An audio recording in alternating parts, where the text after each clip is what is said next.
día electoral, así que hablábamos de la primaria, pero vamos a hablar un poco ahora más de números, de cómo está, por ejemplo, la gestión del presidente Trump, que están diciendo los números, vamos a analizar ese tema, y esto nos llevaría también a lo que pudiese hipotéticamente ocurrir el 13 de noviembre con el Congreso, la Cámara Alta, la Cámara Baja, los distintos escenarios, las distintas posibilidades que desde ahora, aunque todavía queda, se están contemplando, ¿no? De lo que pueda ocurrir y repercusiones dentro de lo que es la política nacional e internacional que pueden tener muchos de esos cambios. Hemos invitado a Luis Montes, estratega político, socio de Long Island Government Relations.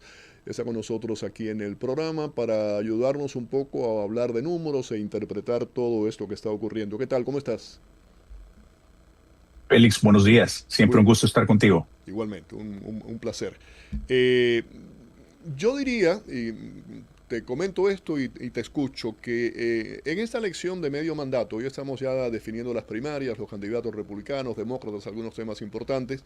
La elección ahora de medio mandato para mí va a ser un referendo, ¿no? Para la gestión del presidente Trump. Él no está en la boleta, pero indirectamente está, ¿no? Va a ser una gestión sobre muchos de los aspectos, específicamente la economía dentro del país. Eso ocurre siempre en la elección de medio mandato, no solamente con Trump, siempre con el inquilino de la Casa Blanca, después de 2 años es un poco un reajuste de cuentas con los votantes de cómo va la situación y si la gente está contenta con lo que se votó, ¿no?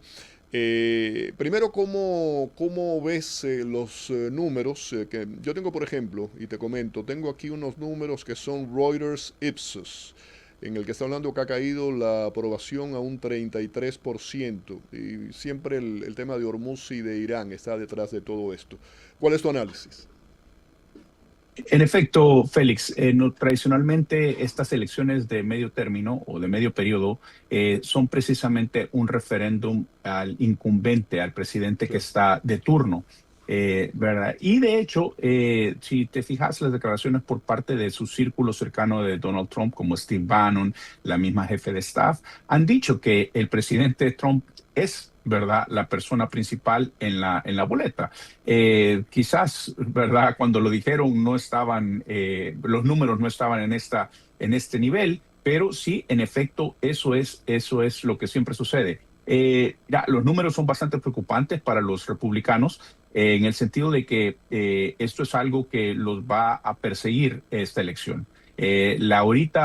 Digamos que el verdadero reto que tienen ellos es ver si bailan con el presidente o se alejan del presidente. Pero Ujú. lastimosamente, en este partido, el Partido Republicano que ha sido acaparado por el presidente Trump, es difícil y creo que tienen poco espacio los candidatos republicanos para alejarse de él.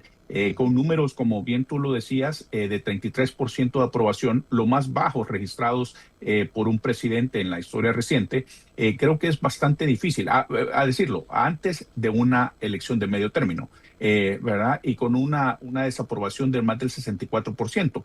Sumale a esto, ¿verdad? Los elementos que si bien la guerra de Irán es un tema que está, vaya, en todos lados, pero en Ujú. realidad es el efecto que causa en la economía esta Claro. guerra, sumado también a la política arancelaria que el mismo Trump ha implementado.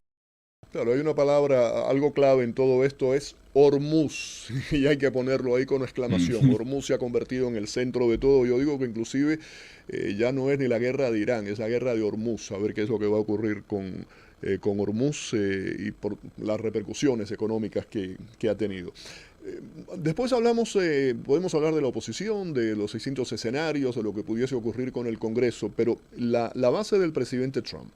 Vemos a Green, Taylor Green, vemos a Carlson. Hay una serie de personas que siempre han sido aliados del presidente que dicen que eso no fue lo que él prometió durante su campaña y que está incursionando en una serie de guerras fuera de los Estados Unidos que no es problema de los Estados Unidos y que van un poco en contra de ese proteccionismo y de ese nacionalismo que se vendía originalmente.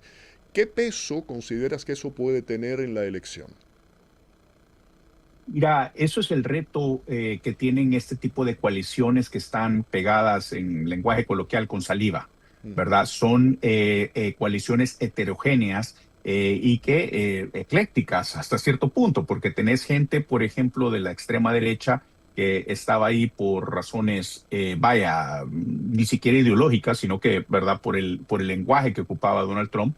Tener personas que son bastante ideológicas en el sentido de que, ¿verdad?, expandir el poder de Estados Unidos en el mundo. Y por el otro lado tenés una base que también es económica, ¿verdad?, que es importante. Pero lastimosamente cuando Donald Trump da un giro y luego, y en primer lugar, por ejemplo, en lugar de retraer a Estados Unidos y volverlo, digamos, lo que él prometía, ¿verdad? Que no iba a entrar en guerras, que no iba a entrar en nuevos conflictos, y precisamente va y convierte a este problema que va a durar, a mi modo de ver, quizás algún par de generaciones.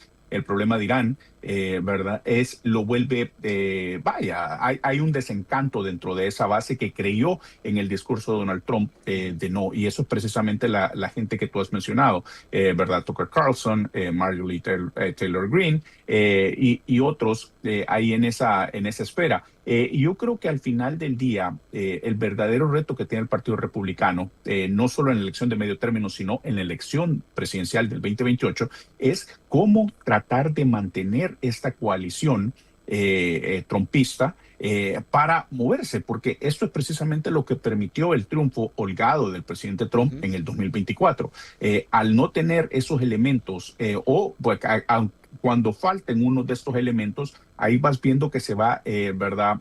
Se va perdiendo esta coalición, se va desgranando, y al final es lo que precisamente anticipamos en estas elecciones de medio término, que haya mucha gente que se vaya a quedar en casa, va a haber un nivel alto de abstencionismo dentro de la base MAGA, y por el otro lado, ¿verdad?, va a haber una energía en el lado demócrata que es la que va a propiciar probablemente o muy probable el cambio en la Casa de Representantes.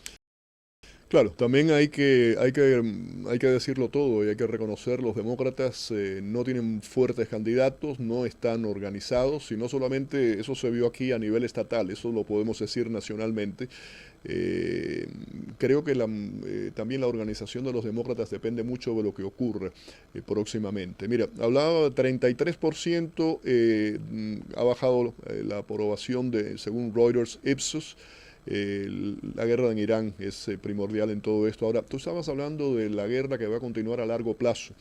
Hay un 80% que considera que se va a extender mucho más, que esto empezó como una guerra de 4 semanas y lleva 6 meses y que va posiblemente a durar años, desafortunadamente, y ojalá no sea así.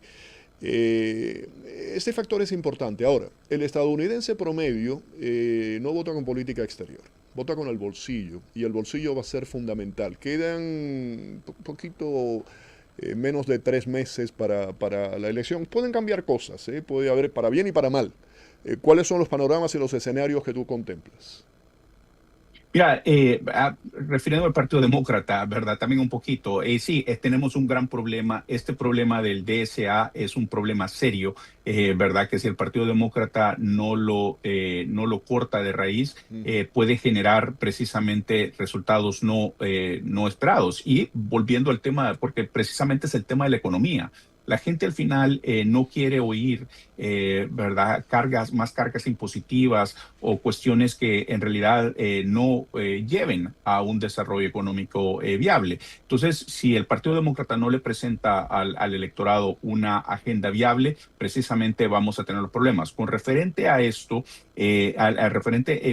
precisamente es el tema económico el que está manejando toda esta cuestión. Te doy un dato. Recientemente leí una encuesta de CNN que daban a conocer el día de ayer, donde decía de que pues, ¿verdad?, se proyectaba que en el 2024 el presidente Trump ganó el 48% de los votantes hispanos. ¿Verdad? Eso es lo que se proyectaba, y que ahora, en esta última encuesta, tenía el menos 41% de personas hispanas que lo apoyan, y dentro de este subgrupo hispano, menos 49% de las personas en el campo que ven la economía como, ¿verdad? Como el ente principal, es precisamente ahí donde está el problema. Entonces, cuando tú ves esos números y ves claramente el factor económico siendo, si bien es cierto, hay una empatía en el tema migratorio, pero a la larga, ¿verdad? El hispano, y como cualquier otro votante, va a tomar decisiones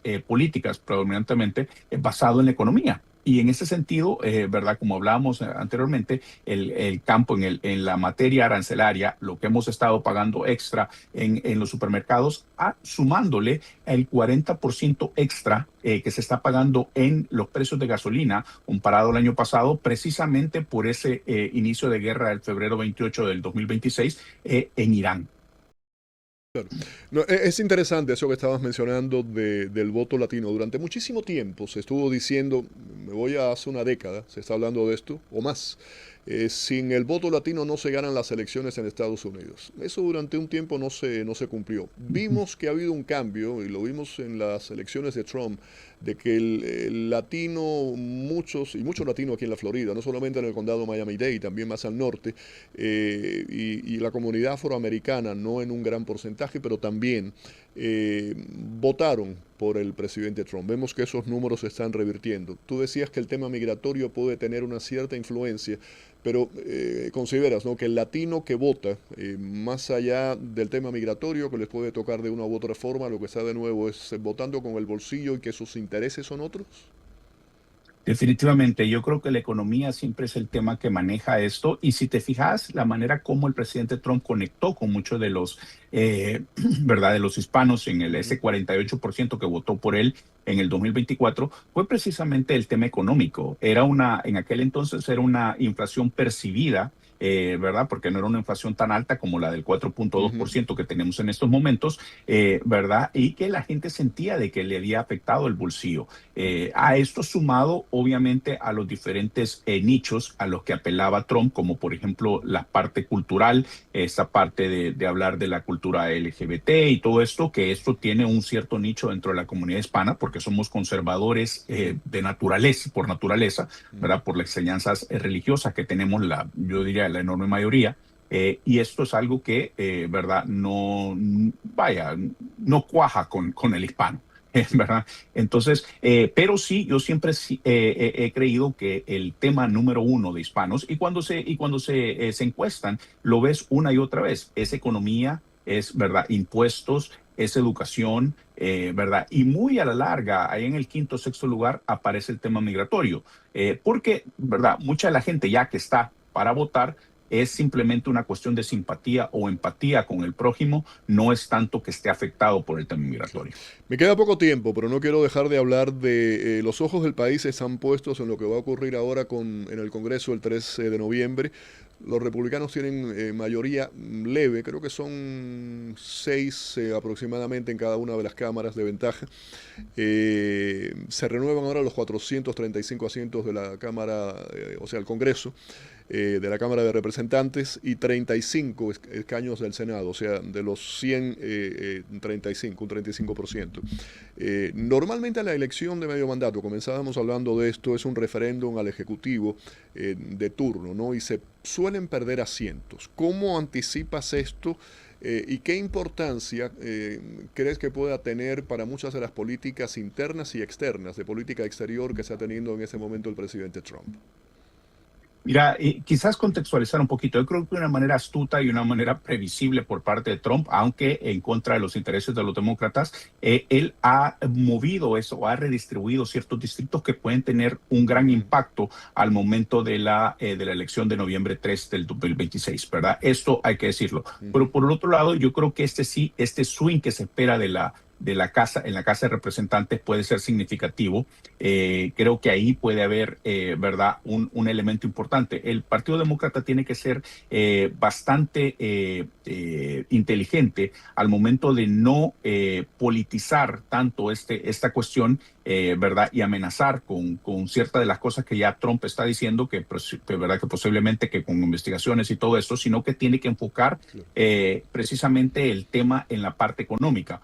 Por otro lado, creo que en el Senado hay una oportunidad. No obstante, yo soy de los que creo, aunque soy demócrata, que por ejemplo la elección en Michigan de Abdul El Sayed va a tener, podría ser el Gelstein, que recientemente está también en las noticias, ¿verdad? Del 2016, cuando Hillary Clinton precisamente perdió la elección, ¿verdad? Por Jill Stein presidencial. Creo que este efecto de Abdul El Sayed, y no, ¿verdad? No por quién es, sino por su ideología, por lo que representa y por los miedos que representa en un estado así como del Midwest, como es Michigan, ¿verdad? Esto es algo que todavía no está quizás la gente lista, y creo que en ese sentido podría ser un obstáculo serio, ya que podríamos pasar de tener ese asiento demócrata, podría pasar a manos republicanas de Mike Rogers. Sí, ¿verdad? Y ojalá logremos los asientos en Texas, de Talarico, de Cooper, y veamos cómo también nos va en